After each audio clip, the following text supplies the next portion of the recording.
Malacañang Press Corps and welcome sa ating press briefing ngayong araw, July 11. President Ferdinand Marcos Jr. led the sectoral meeting this morning where the accomplishment reports of the Department of Education and Commission on Higher Education were presented and discussed.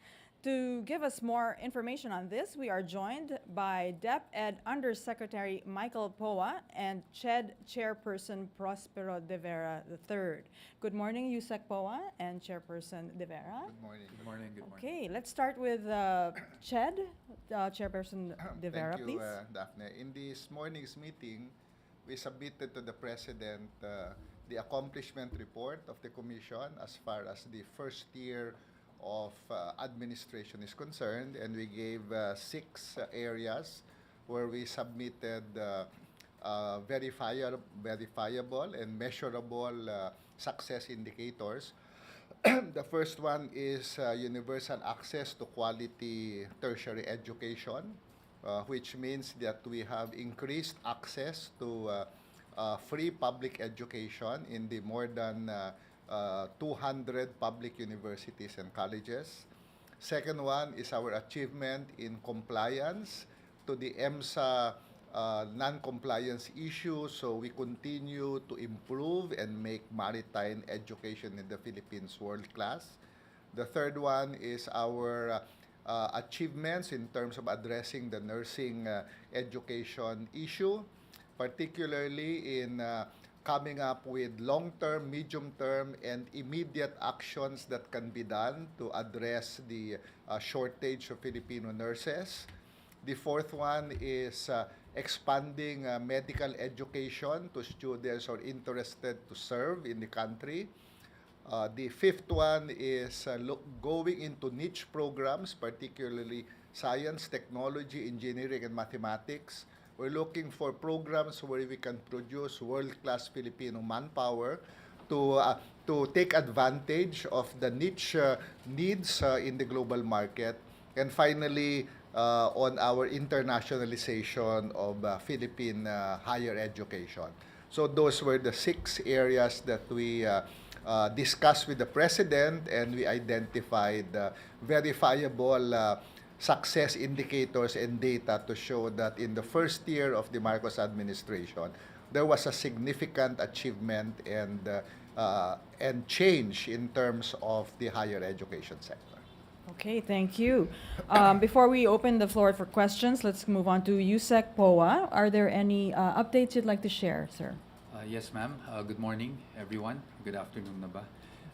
Similar to CHED, tayo din po sa DepEd, we also presented our accomplishments for since June, no? July 2022 hanggang ngayon. And we also presented our plans moving forward. Of course, we presented updates on the curriculum. As you all know, tapos na po yung review natin noong K-10 curriculum, while the senior high school curriculum is still undergoing review. Pinakita rin po natin kung ano yung mga nagawa natin from the time that we welcomed our 28.4 million learners to school back in August 2022. And of course, our National Learning Recovery Programs. We highlighted yung ating National Learning Camps that we will be piloting very soon, no? July 24, which will offer enhancement, consolidation, and also intervention camps for our learners during the break. Aside from that, we also focus on what we've done in terms of learners' welfare and teachers' welfare. Of course, for the details, siguro wag muna tayo magbigay ng ganun, baka kasi ma-preempt pa natin yung mga sasabihin ng ating Pangulo pagdating ng SONA. But we will be open to questions if there will be any later on. Thank you. Okay, now we open the floor for questions.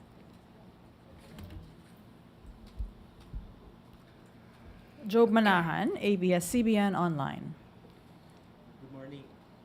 Hello. Good morning, Attorney Poa. Good morning. Sir, yung question po is there is a post circulating on social media, viral na siya ngayon, regarding doon sa memorandum na wala ng top 1 and valedictorian. Sabi dito, announcement of with highest honors, with honors, and with honors must be made in alphabetical order, not from highest to lowest within categories.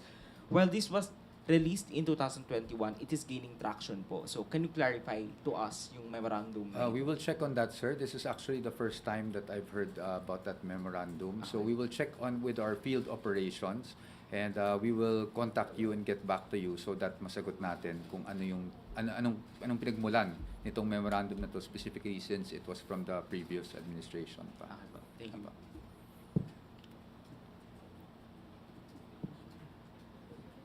Okay.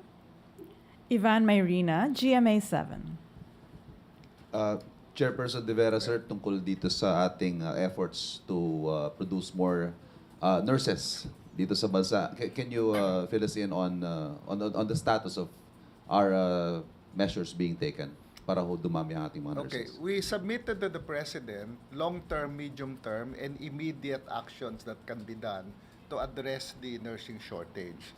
The long-term action is that we have lifted the 10-year moratorium on the creation of new nursing programs. So there are 54 universities that applied to open nursing programs, and our estimate is that these 54 universities, once approved, can produce about 2,052 students by academic year 2027-2028. So that's the long term. You lift the nursing moratorium, so you will have more schools that will offer nursing programs and produce more graduates. But we don't have to wait for 5-6 years to produce more. The medium term is we are working with TESDA to create what we call healthcare assistants and healthcare associates. You know, the hospitals are saying that the nurses have too many tasks that they are unable to focus on patient care. So we're working with the Private Sector Advisory Council and the Department of Health to identify the tasks that nurses should not be doing anymore so they can focus on patient care. For example, yung regular na pagkuha ng blood pressure, pagkuha ng temperature, pag-ayos ng pasyente, those skills will be produced by a shorter program to produce what we call healthcare associates and healthcare assistants. This can be a certificate or diploma program issued by TESDA or CHED or by both. So that we produce, you don't have to wait for 5 years to produce it, you can produce it within a year or 2 years. So we will have supplemental, workforce to address the needs of our hospitals. Now, that's the medium term. The medium term also is we are developing a fast-track master's program, because what we saw is that many of the schools cannot open a lot of sections because they lack teachers with master's degrees. A lot of the nursing faculty with master's degrees are also being recruited by other countries. So we are producing a shorter fast-track master's program to produce more teachers so that the schools can have more classes. So that's the medium term. The immediate is, only about 50% of nursing graduates pass the licensure test. So there's 50% of individuals, graduates, they have been trained in the hospital, they have gone through the program, who are not nurses because they did not pass the licensure test. So we're working now with the Department of Health and the private hospitals and the universities that have very good track record in having review classes. So we will hold special review classes for those employed in the DOH and in private hospitals as aides or assistants, so that they can pass the licensure test and we can produce more graduates. So we told the President there's a pool of nursing graduates out there who, for one reason or another, was not able to pass the licensure. Why don't we help them pass the licensure test or re-skill them to be healthcare assistants, healthcare workers? So those are the long-term, medium-term, and immediate steps that we have initiated under this administration. Okay. Tuesday New, DZBB. Chairman De Vera, sir. Follow-up question lang po, sir. So, saan nyo o kailan nyo nakikita, sir, na mapasisimulan na itong pagkuha natin ng mga nursing graduates na hindi nakapasa sa licensure exam para gawin silang healthcare assistants sa mga ospital? Well, yung mga hindi nakapasa, they will not necessarily be healthcare assistants. The first intervention is help them become nurses by helping them review for the licensure test. Ang gagawa niyan, yung magagaling na mga universities na mayroong review classes, and we will give grants to the universities. The private hospitals said they will send and pay for their employees who who did not pass the licensure so they can pass. So that's the first track. The other one is possibly re-skill them to become support services in the hospital. That's already happening in many hospitals now. They are they have jobs that are not nurses because they did not pass the licensure. So we don't have to wait a long time. Yung review class that can start anytime because we already have an agreement with the Department of Health and some private hospitals to do this. Follow-up, sir. Have you looked at the numbers? Ilan ho ang posible nating madagdag sa ating pool of nurses dito? Sapat na ho ba ito para mapunan ng pangangailangan ng mga ospital natin dito at pwede pa kayang mag-abroad yung ibang mga nurses na sa mga humihingi? Hindi agad-agad kasi kung pagsasabay-sabay lahat itong intervention na ito, mas madali nating magawa ng solusyon. Like for example, if you have the healthcare associates, healthcare assistants, if the nurses are deloaded of some of the work they do, they can focus on patient care to cover more patients. So yung number of nurses na kailangan mo, mas mamamanage mo. Kung madaming gustong magkaroon ng libreng review, di mas madami ang pwedeng makapasa. Kasi pag tinignan mo ang data sa Philippines, yung top nursing schools, those that have very good review classes, 100% ang passing ng mga yan, both public and private. If they will do the review class, the probability is that those who will review there will also have a higher possibility of passing. So depende yan kung ilan ang gustong mag-review at saka kung ilan ang gustong maging healthcare associate tsaka assistant. Okay, Nestor Corrales, Philippine Daily Inquirer. Good morning. This is for Chairperson Vera. Sir, there are proposals that the government should instead focus on better pay instead of revamped nursing program to address the nursing crisis in the Philippines. Where are we in terms of addressing these particular concerns? Because hundreds of thousands of nurses leave the country because particularly their main purpose was to find greener pasture and better salaries abroad. Okay, first, it's not an either-or question. It's not either you have to raise the salaries to solve the problem. The strategy should be multiple solutions that we are providing. While there's an effort to look into increasing salaries, there should also be an effort to produce more graduates at the same time. And there should also be an effort to re-skill the existing ones and see how many of those who failed the licensure test can be assisted to pass it. No?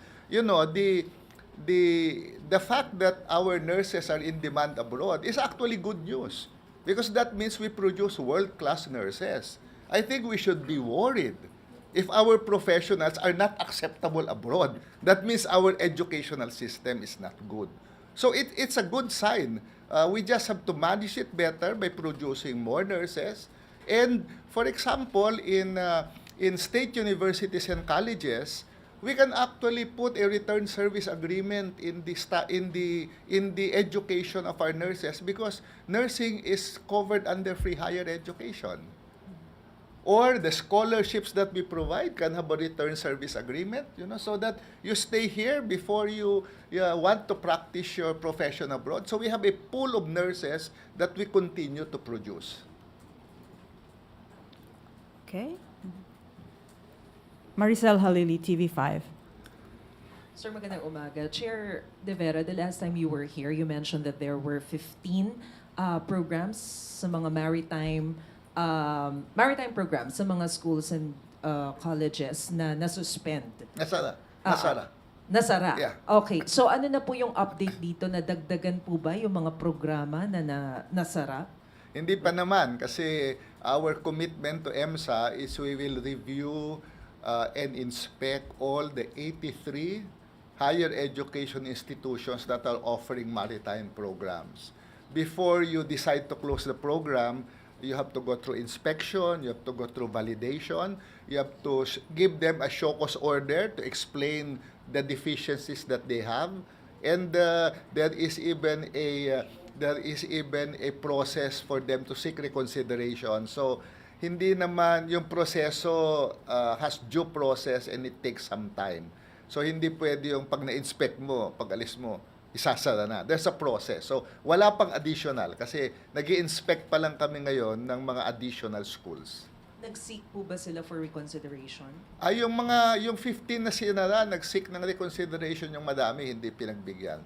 Sinara pa rin yung program. Meron ding nag-seek ng reconsideration. When we inspected them again, we found out that they were compliant. So they were allowed to continue their programs. Both for Chair De Vera and Yusek Powa. Yung pong ginawang meeting kanina, part siya ng preparation for the State of the Nation address. What do you want the President to include in his SONA? And ano po yung mga challenges na nire-request natin? Like if you, meron bang particular policies or programs that both CHED and DepEd would like to pursue or get the support of the President?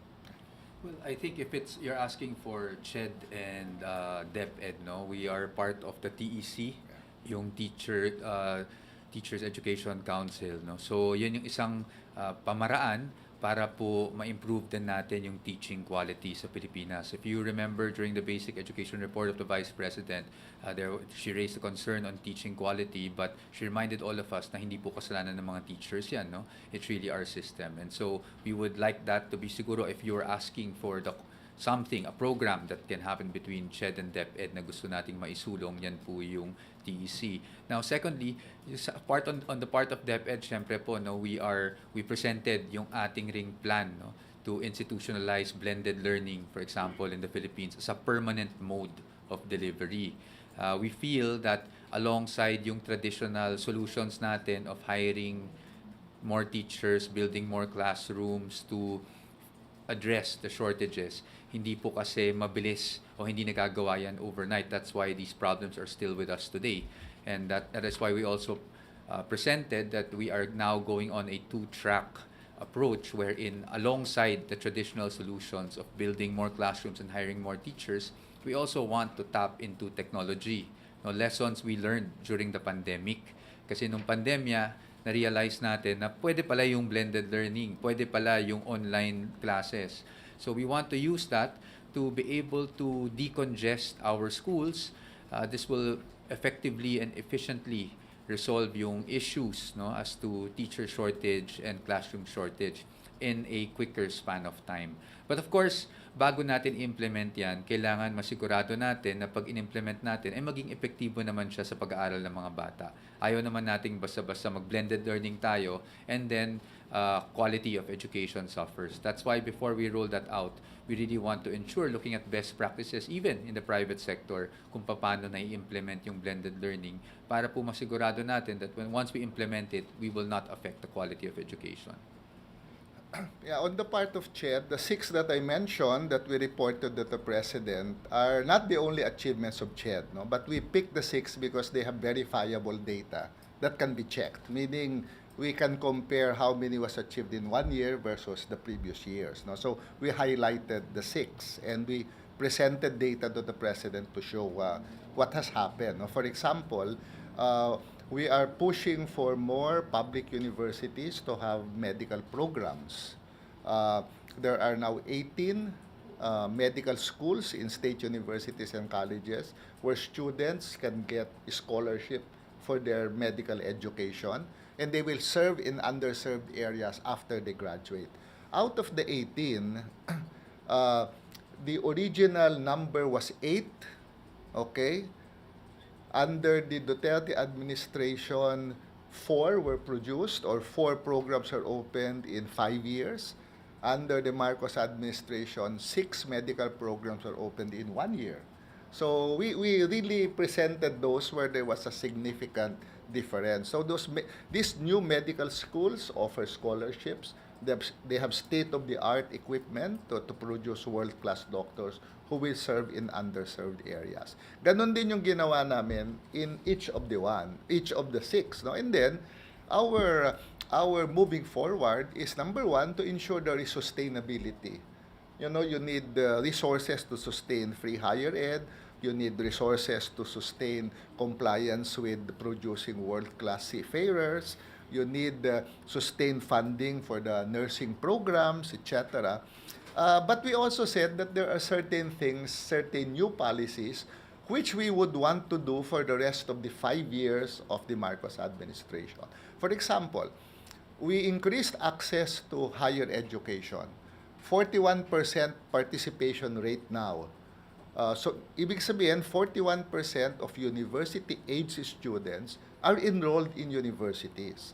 That's a significant increase from the 2016-2015 data, which was a little over 30%. So, tumaas by 10%. No? The unintended result of that is that admission to public universities has become very, very difficult. You know, Ivan Mayrina only knows the difficulty of getting to UP because you have 14,500 slots and 120,000 applicants. But UP is not a unique case. The other public universities, PUP, the acceptance rate now is between 15 to 20% only of the applicants. The top schools, 30%, 40%. Meaning, so many students want to get their education, but they could not hurdle the admission test. Now, the impact of that is, as more and more apply, those who are better prepared to take the admission test, those whose parents had money for a review class, those who are better prepared, are the ones who are able to avail of free higher education. It is time that we focus on equity, meaning a conscious effort to identify the groups that we need to bring to university education that can be marginalized because of the admission process and the competitiveness. So we are pushing that for the next 5 years, we will focus on inclusive education, of telling our public universities to be very conscious in identifying students from public schools, students from poverty areas, the children of indigenous peoples. Those have been marginalized to assist them pass the admission test. Because once they get into public education, they don't anymore pay tuition and miscellaneous fees, and they can be assisted. So we want that to be the moving forward for the Marcos administration, an administration that will make sure inclusive education is realized. So those are what we presented to the President moving forward in the next 5 years, among other things. Okay. Raquel Bayan. Sir, question po for Yusek po. Sir, you mentioned po kanina, tapos na nating i-review yung K-10 curriculum. How about, sir, yung K-12 program? Ano na po yung status nun ngayon? Okay, sa ngayon kasi, para maintindihan ng lahat, no, yung K-12 program actually nasa batas yan. So we will stay with the K-12 program, at least on the part of DepEd, unless the law is amended. So ang ginawa natin is we reviewed yung K-10 curriculum. Sabi nga natin kanina, tapos na po tayo doon. In fact, we will be launching it in a few weeks, no? But for implementation, school year 2024 to 2025. Pero yun namang senior high school curriculum, which is grades 11 and 12, tuloy naman po yan. We are reviewing it at the moment. Kakasimula lang po niyan noong November. We just formed a national task force to review that. Of course, the aim, as we've always been saying, pagdating sa senior high school, is to align the curriculum with industry demand. Kasi nga, di ba, ang parati nating sinasabi, ang promise ng K-12 is that magiging employable yung mga learners. Pero we have to admit, di yan nangyayari sa ngayon. So we are looking at ways, no, to align that to industry demands to boost employability, attractiveness of our learners to be employed. But doon sa K-10 review, since tapos na tayo doon, ang feedback naman ng mga experts natin ay highly congested kasi yung current K-10 natin. Ibig sabihin nun, Napakaraming kailangan matutunan ng learners na learning competencies within a school year. Napakarami rin kailangan ituro ng mga guro within a school year, which makes mastery of these subjects very difficult. So, in order to improve the quality of basic education, dito sa ating nilabas na K-10 curriculum, ay madi-decongest natin siya. We will allot more time for the fundamentals such as math, science, English, reading, and of course, hindi natin kinakalimutan yung parating naisasantabi na values formation subjects. So, yan po yung in gist, yung ating K-10 curriculum or revised K-10 curriculum. We released the guides for public comments noong May, and we did receive a lot of comments from experts, members of the academe, general public, and that's why it took us time. No, we had to consider all the comments for the final tweaks, and now we're done, and we will be launching it, as we said, in a few weeks' time. Okay. Jonah Yu, Radio Inquirer. Sir, napag-usapan din po ba sa meeting kanina yung mandatory ROTC? I understand isa yan sa mga priority bill ni Presidente nung unang SONA, pero hindi po naipasa ng Kongreso. Hindi na pag-usapan kasi hindi pa naipasa yung batas. Ang pinag-usapan kanina yung concrete achievements ng mga agencies in the first year of the administration. Since the law has not been passed, so we await for the passage so we cannot report it to the President. Okay. Tuesday New, DZPP again. Chairman, follow-up lang po dun sa nurses natin. Umiiral pa rin po ba up to now yung cap o limit ng pagpapadala ng nurses natin abroad to 5,000, I think, to 7,000? And tingin nyo ito ay kailangan ng mai-adjust o tanggalin na kasi hindi naman din natin pwedeng pigilan yung nurses natin na humanap ng mas magandang karir para sa kanila abroad?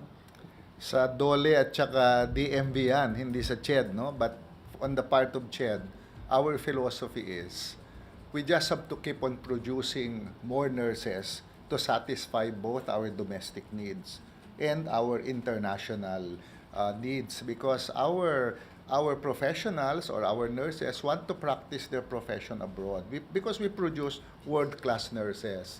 So the challenge is how do you satisfy both domestic and international requirement. That's how we are developing the curriculum. That's how we are linking universities in the Philippines with universities abroad. The target is to produce world-class nurses. Hopefully, they will serve here before they serve abroad, or they can serve both abroad and here, because after all, once a Filipino professional goes abroad and works there, he or she continues to be a Filipino. Magpapadala pa rin ng balikbayan back siya, pag-aaralin ng mga kamag-anak niya. Hindi naman nawawala yung pagka-Pilipino ng isang Pilipino who works abroad. In the same way that we produce world-class seafarers in our maritime program, and we dominate the market for seafarers because we do not want to produce only for the domestic market. We have to produce for the domestic and foreign market. Okay.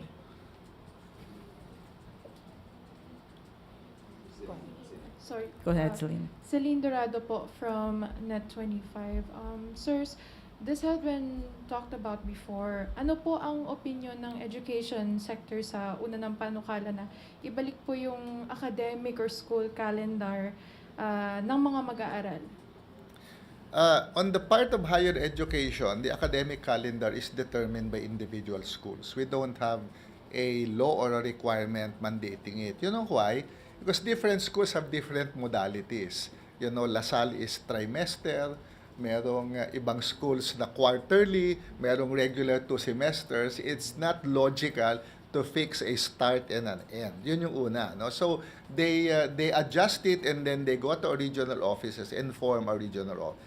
The more important one is when we shifted the calendar, we aligned it with how the other universities abroad do it, no? And that's very crucial for higher education because you need pathways for students to enroll, for faculty members to move back and forth. So faculty mobility, student mobility will be affected if your calendar is different. No? When we were in the old calendar, you wanted to enroll abroad, you lose 1 year, 1 academic year. Because the end of your semester is in the middle of the semester of other schools. So you cannot enter anymore. If you wait for the next semester, you technically lose 1 year. And we don't want to restrict the opportunities for internationalization of our students, our faculty. Universities also want to send their students to study in universities in the Philippines. They also cannot do that if the calendars are not aligned. And finally, if you want to do joint researches, faculty exchanges, the timelines must be the same. Otherwise, the universities would not want to partner with Philippine universities because the administrative challenges are going to be very difficult. Okay. Creselyn Catarong, SMNI. Good afternoon. At Yusek Pawa po. Sir, regarding po dun sa na-mention nyo na National Learning Camp, ano po yung pagdating sa participation po ng mga guro? Ano po yung, is it voluntary po? May ma-receive po ba silang mga incentives? Ano pong detalye tungkol dito? Yes po, thank you po. Ang ating National Learning Camp ay voluntary po, both on the part of the teachers, so sa mga guro, at voluntary din po siya sa part ng mga learners natin. So basically, yung National Learning Camp po, no, ito yung tinatawag natin parang remedial classes noon na ginagawa during school break. Pero ang sabi nga natin, nung dati, pag nag-summer class ka o nag-remedial class ka, ibig sabihin nun ay bumagsak ka or mababa yung grades mo. That is a stigma that we want to get rid of. No? That's why, kasi nga, ang priority natin ngayon is learning recovery after the pandemic. Alam naman natin na maraming mga interventions na kailangan at alam naman natin na sa international assessments, hindi ganun kaganda yung performance natin. And that's why this is part of our National Learning Recovery Program. So anong kakaibahan nitong learning camps natin doon sa summer classes or remedial classes? Itong learning camps, hindi lang po yung mga mababa yung grade o yung bagsak yung inaanyayahan nating sumali. That's why we have 3 different camps under the National Learning Camp. Yung una ay yung enhancement camp. Pangalawa ay yung consolidation camp. Pangatlo ay yung intervention camp. So anong pagkakaiba? Nag-pretest po kasi tayo, no, the past 2 weeks, nagkaroon ng mga pretest sa ating mga schools, and based on the pretest conducted, doon natin nalalaman na kung yung learner ay sasali sa National Learning Camp natin, kung saan dapat siya. Kung meron na siyang degree of mastery, pero gusto lang niyang lalong madagdagan pa yung kaalaman niya, then they can join the enhancement camp. Kung meron naman siyang competence pagdating sa mga learning areas, pero hindi pa siya masasabing naka-acquire ng mastery, they can join the consolidation camp para po malink yung mga different concepts together, mas lalong maintindihan ng bata. And then lastly, doon naman sa kailangan talaga nating tulungan o magkaroon ng assistance, meron po tayong intervention camp. No? Kaya 3 po yung camp natin. For this year, since pilot lang po siya, although learning camp is open to all grade levels, yung 3 camps na yan, plus the special materials in science, math, and English, ay exclusively for grades 7 and 8 lang po. You know? So, obviously, gusto natin sana lahat may ganun. No? But since pilot lang to, magsimula lang po tayo this year, see kung ano yung mga makuha nating learnings and results ng grade 7 and 8, tapos we plan to expand that next year. Doon naman po sa tanong kung anong mga incentives na makukuha ng guro, yung mga guro po, dahil voluntary naman po ito, makakatanggap po sila ng service credits. Yung service credits natin, as we know, sa ngayon kasi merong limit yan na 15 days kada taon na binibigay sa mga guro. So, ito pong service credits ay ibibigay natin will be exclusive of that 15-day limit. Hindi po siya sakop nun. It will be over and above the 15-day limit upang pasasalamat na rin natin, no, sa voluntary work na ginawa ng ating mga guro. And aside from that, we're also looking at providing meals. Sa ngayon, hindi ko pa po masabi ng konkreto because our operations and our curriculum departments are working kung anong meals yung maproprovide natin for our teachers. For our learners naman po, I think it's nice to emphasize that we want to make this fun. So, hindi lang siya puro aral. It's around 4.5 hours of studying a day sa learning camp. but we are now partnering with the private sector to have some fun activities induced or integrated in the camp. Meron mga mamimigay ng ice cream, for example, in some areas. Meron namang nag-o-offer na partner sa atin ng free eye check-up. And this will help kasi, in our experience, there are times when yung sinasabi nating hindi marunong magbasa yung bata, actually hindi lang pala talaga niya nakikita. So pag binigyan mo ng glasses, nakakatulong. So these are the things that the private sector is helping us with dito sa learning camps. Hopefully, once it's piloted starting July 24, usap ulit tayo para magkaroon naman tayo ng assessment kung kamusta naman yung nangyari sa ating learning camp this break. Okay, last question from Raquel Bayan again. For Yusek po, sir, again, are we considering po yung increase na payment for our teachers? And if yes po, ano na po kaya yung mga ginagawa ng DepEd para maisulong po yung pagpapataas ng sweldo ng mga guro sa bansa? Opo. Pagdating po kasi sa sweldo ng mga guro, as we all know, the teachers are part of the salary standardization law, being civil servants.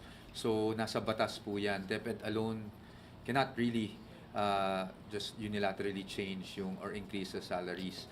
This year naman po nakatanggap ng karagdagang increase yung ating mga guro. Pero on the part of DepEd, we are also procuring the services of third parties,